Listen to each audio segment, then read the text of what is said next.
Episode number 8 की starting में हमें यन दिखाई जाती है जो कि चांद को देख के बोल रही होती है कि ये देखने में सच में काफी ज्यादा सुंदर लग रहा है। और इसके बाद आयना रनिंग करके आती है और यूना बोलती है कि तुम काफी ज्यादा लेट हो चुकी हो। और आई बोलती है कि अभी तुम्हारा मूड काफी अच्छा लग रहा है। और यूना यहाँ पे मुस्कुरा देती है और बोलती है कि मैं हमेशा तो दुखी नहीं रह सकती ना। और तभी कामा हाटे बोलता है कि तुम्हें अपनी बड़ी बहन तो मिल गई ना, और तुम ये मत बोलना कि तुम उसको ढूंढना ही भूल गई थे। और आई बोलते हैं कि तुम फिक्र मत करो, वो कुछ टाइम बाद वापस आ जाएगी अपने आप। तभी कामा हाटे बोलता है कि तुमने उसको कुछ ज्यादा ढीला नहीं छोड़ दिया है। और तभी आई बोलती है कि तुम कहीं उससे कुछ ज्यादा प्यार तो नहीं करने लगे जो तुम उसकी इतनी फिक्र कर रही हो। और इसके बाद कामा हाटे ना काफी ज्यादा शर्मा जाता है और बोलता है कि बस मैं तो एवे ही फिक्र कर रहा था। और यूना भी बोलती है कि वो ना काफी ज्यादा बड़ी हो गई है तो हमें ना उसकी इतनी ज्यादा केयर भी नहीं करनी चाहिए। और इसके बाद ना कामा हाटे वहां से जाने लगता है और अपने मन में सोचता है कि मैं अभी बिना उन तीनों के बारे में कुछ भी नहीं जानता। और इसके बाद ना कामा हाटे यन के पास आता है और यन बोलती है कि आखिरकार तुम्हें कैसे पता कि मैं यहाँ पे हूँगा। और कामा हाटे बोलता है कि मैंने ना ये फ्यूचर में देखा और यहाँ पे ना यन को कुछ भी समझ में नहीं आता और ये सारी चीजें ना उसने सपने में देखा था, मतलब कि ये लोकेशन जहाँ पे यन बैठी हुई थी। और यन बोलते हैं कि आखिरकार तुम मुझे क्यों ढूंढ रहे थे। और कामा हाटे बोलता है कि काफी ज्यादा रात हो गई है और एक अकेली लड़की यहाँ पे घूमेगी तो काफी ज्यादा खतरनाक हो सकता है ये। और ये सुनने के बाद नायन वहाँ पे काफी ज्यादा खुश होती है और बोलती है कि सच में तुम काफी ज्यादा अच्छे हो। और इसके बाद नायन कामा हाटे के पास जाती है और वो क्या पढ़ रहा था ना वो देखने लगती है और तभी बोलती है कि तुमने ना ये कैलकुलेशन गलत किया है। और ये बात सुन के ना कामा हाटे काफी ज्यादा हैरान होता है। एक क्वेश्चन देखते ही उसने बता दिया कि ये उसने गलत किया है। और ना इसके बाद अपने मन में उसका सॉल्यूशन हल कर लेती है और वो उसको बता भी देती है। और कामा हाटे को भी एहसास होता है कि सच में उसने क्वेश्चन गलत किया था। और इसके बाद वो बोलने लगता है कि तुम ना हर चीज में काफी ज्यादा बढ़िया हो। तुम एक तो आर्ट्स स्कूल में जाते हो और साथ ही तुम मैथ्स में भी काफी ज्यादा अमेजिंग हो। और तभी यन बताने लगते हैं कि जब मैं बच्ची थी ना तो मुझे सभी चीजें सिखाई गई थी, जैसे कि खाना बनाना हो गया, मार्शल आर्ट हो गया और आर्ट हो गए। इन सभी चीजों की ट्रेनिंग मुझे बचपन में मिली थी। और कामा हाटे बोलता है कि तुम्हारे पास तो काफी सारे ऑप्शन अपने फ्यूचर को चुनने के लिए। और यन भी बोलती है कि शायद मैं अपने फ्यूचर में ना या तो एक आर्टिस्ट बनूंगी या फिर एक मैथमेटिशियन बनूंगी या फिर मैं यहाँ पे तुम्हारे साथ शादी करके श्रेयन की सक्सेसर बनूंगी। और तुम्हें क्या लगता है कामा हाटे की आखिरकार मैं क्या करूंगी। और कामा हाटे भी बोलते हैं कि तुम इसके बारे में मुझसे क्यों पूछ रही हो, ये तो तुम्हें खुद डिसाइड करना है ना। और इसके बाद तभी यन बोलते हैं कि अब तुम्हारी पढ़ाई हो गई तो हम यहाँ से चलते हैं। और तभी ना वहाँ पे काफी तेज हवा चलती है और या ना वहाँ पे थोड़ा लड़खड़ा नहीं लगती है और उसको बचाने के लिए जाता है कामा हाटे और दोनों ही पानी में गिर जाते हैं। और इसके अगले सीन में हमें दिखाया जाता है कि ये ना कामा हाटे के ऊपर बैठी होती है और वहां पे कामा हाटे काफी गंदी तरीके से भीग गया था और ये ना कामा हाटे से माफी भी मांगती है। और इसके बाद कामा हाटे ना हमें हॉट स्प्रिंग में दिखाया जाता है और यूना ना काफी ज्यादा गुस्सा हो रही थी कि आखिरकार वो हमारे हॉट स्प्रिंग में क्यों नहा रहा है। और यन बोलती है कि अगर हम उसको ऐसे ही छोड़ देंगे ना तो उसको जुकाम भी हो सकता है। और तभी यूना बोलते हैं कि तुम दोनों के बीच में कुछ हुआ तो नहीं ना। और यन बोलते हैं कि ऐसा कुछ भी नहीं हुआ, बट तुम मुझे कुछ ज्यादा ही खुश नजर आ रही हो, क्या तुम्हारे बीच में कुछ हुआ है। और इसके बाद यूना को ना उसका सीन याद आ जाता है जहां पे कामा हाट ने उसको गलत जगह पे टच कर लिया था और काफी ज्यादा शर्माते हुए बोलते हैं कि नहीं हमारे बीच में कुछ भी नहीं हुआ था। और उसको इस तरीके से देखने के बाद ना पहचान जाते हैं वो दोनों कि हाँ भाई इन दोनों के बीच में कुछ ना कुछ तो गड़बड़ हुआ था। और तभी आसाई बोलते हैं कि आखिरकार तुम दोनों पानी में कैसे गिर सकते हो। और यन बोलते हैं कि वो सब ना मेरी गलती थी। और इसके बाद आईना यन के कान में बोलती है कि अगर तुम उसके साथ नहा लो ना तो तुम माफी भी मांग सकती हो उससे। और इसके बाद ना कामा हटे नहा रहा था लेकिन तभी वहां पे यन आती है, मतलब कि बाहर, और वो बोलती है कि मैं अंदर आ रही हूं। और ये सुनते ही कामा हटे ना कुछ ज्यादा ही गलत इमेजिनेशन बनाने लगता है और वो बोलने लगता है कि आखिरकार मैं क्या सोच रहा हूं।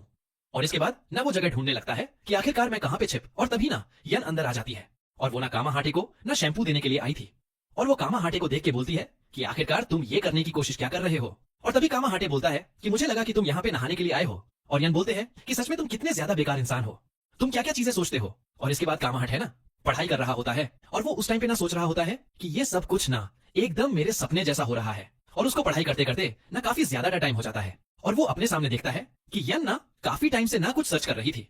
और इसके बाद वो यन के पास जाता है और कामा हटे बोलता है कि आखिरकार तुम इतने टाइम से यहाँ पे कर क्या रही हो। और यन बोलते हैं कि मुझे समझ में नहीं आ रहा कि मुझे इन सभी में से क्या लेना चाहिए। और इसके बाद ना हमें यन के पास्ट का सीन दिखाया जाता है जहाँ पे ना उसका सभी डिसीजन ना कोई और लिया करता था और उसको पता ही नहीं था कि आखिरकार डिसीजन लेते कैसे हैं। इस कारण यहाँ पे उसको काफी ज्यादा प्रॉब्लम हो रही थी।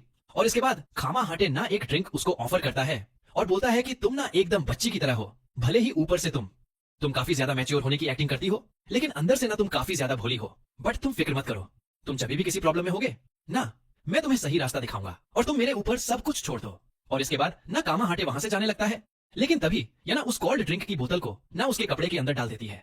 और इस बात पे ना कामा आठ वहां पे काफी ज्यादा चिल्लाने लगता है और बोलता है कि आखिरकार तुमने ये क्यों किया।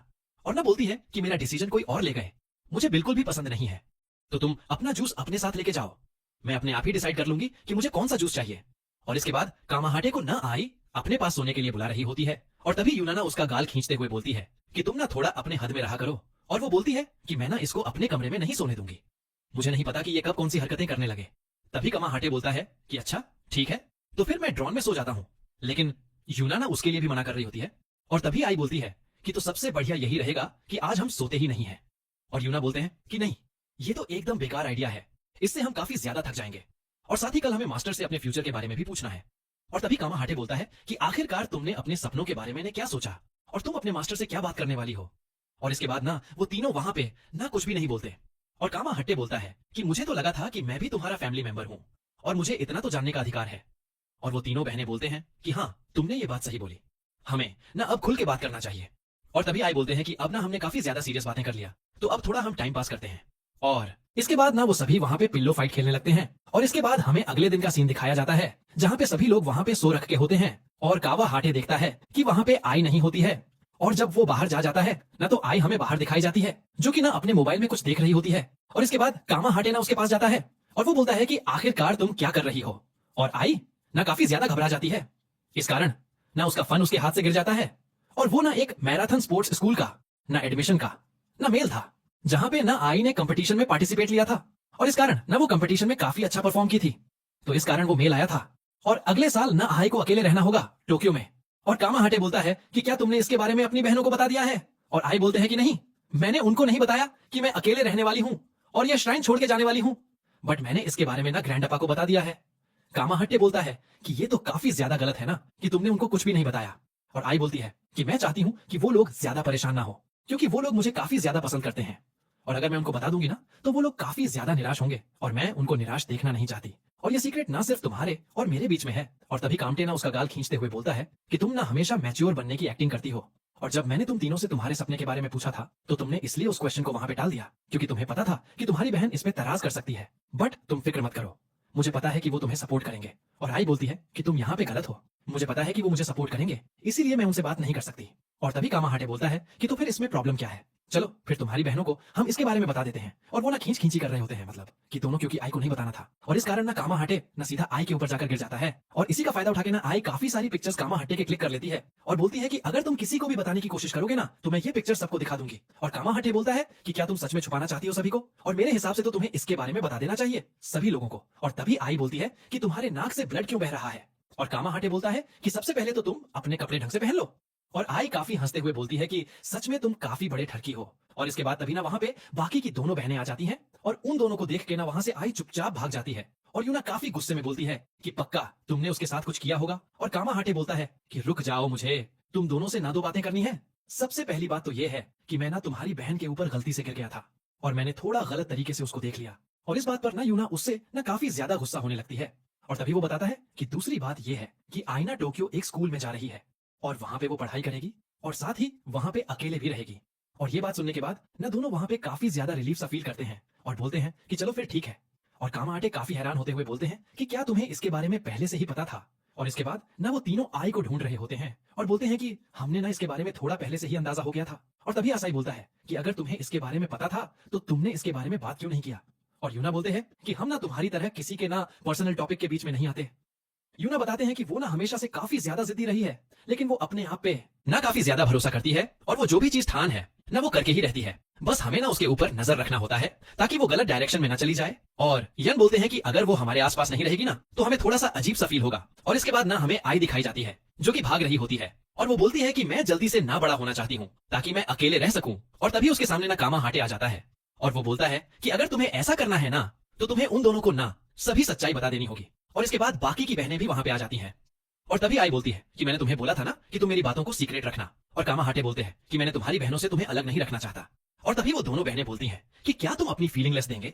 और आई भी सोचती है कि वो ना मेरी फीलिंगलेस अपनी सारी बातें शेयर करनी चाहिए और मुझे नहीं लगता कि वो मुझे कुछ भी करने से रोकेंगे, बस मुझे उनकी ना उम्मीदों पे खड़ा उतरना होगा। और इसके बाद वो दोनों ना उसके सर पे, मतलब कि आई के बाल पे ना वो रिबन बांध देते हैं और बोलते हैं कि चाहे तुम हमसे ना कितना भी दूर चली जाओ लेकिन फिर भी हम तुम्हारी फिक्र करेंगे और साथ ही तुम्हारे लिए काफी ज्यादा प्रार्थना भी करेंगे। हमें फर्क नहीं पड़ता कि तुम्हें किस तरीके का फ्यूचर चाहिए, बट हम चाहते हैं कि तुम हमेशा खुश रहो और हम साथ रहे। और हमने जो एक दूसरे के साथ रहने का प्रॉमिस किया है वो मैं चाहती हूँ कि कभी भी हम ढीला ना छोड़े। और तभी आई बोलती है कि मैंने ना अपना डिसीजन चेंज कर लिया है और अब मैं टोक्यो नहीं जाने वाली और ये सुनने के बाद न बाकी की दोनों बहनें काफी ज्यादा हैरान हो जाती हैं।